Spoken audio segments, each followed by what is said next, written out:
রাহুল কি নিজ থেকে জলে যাননি নাকি তাকে জোর করে জলে পাঠানো হয়েছে? এই প্রশ্নটা এখন সব থেকে বড় রহস্য।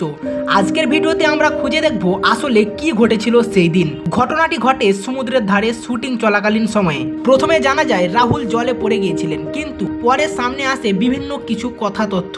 অনেকে বলছেন রাহুল নিজে থেকে জলে যাননি, তাহলে কি তাকে বাধ্য করা হয়েছিল নাকি জোর করে ঠেলে ফেলে দেওয়া হয়েছিল? এই প্রশ্নটা এখন সবাই ভাবছে। ঘটনার পর থেকে বিভিন্ন তথ্য সামনে আসতে শুরু করে। ঘটনাস্থলের ভিডিও পরিষ্কার নয়, কে কোথায় ছিল তা নিয়ে রহস্য, অস্পষ্টতা, প্রত্যক্ষদর্শীদের কোথাও মিল পাওয়া যাচ্ছে না। এই সব কিছু মিলিয়ে অনেকেই মনে করছেন এটা শুধুই দুর্ঘটনা নয়, এর পিছনে থাকতে পারে অন্য কিছু।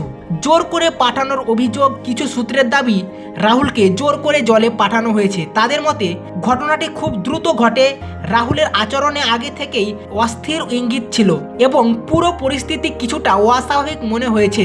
তবে এখনো পর্যন্ত এই দাবির পক্ষে কোনো পাকা প্রমাণ পাওয়া যায়নি। আসল সত্যি পুলিশ ও তদন্তকারী এই দল বিষয়টি খতিয়ে দেখেছে।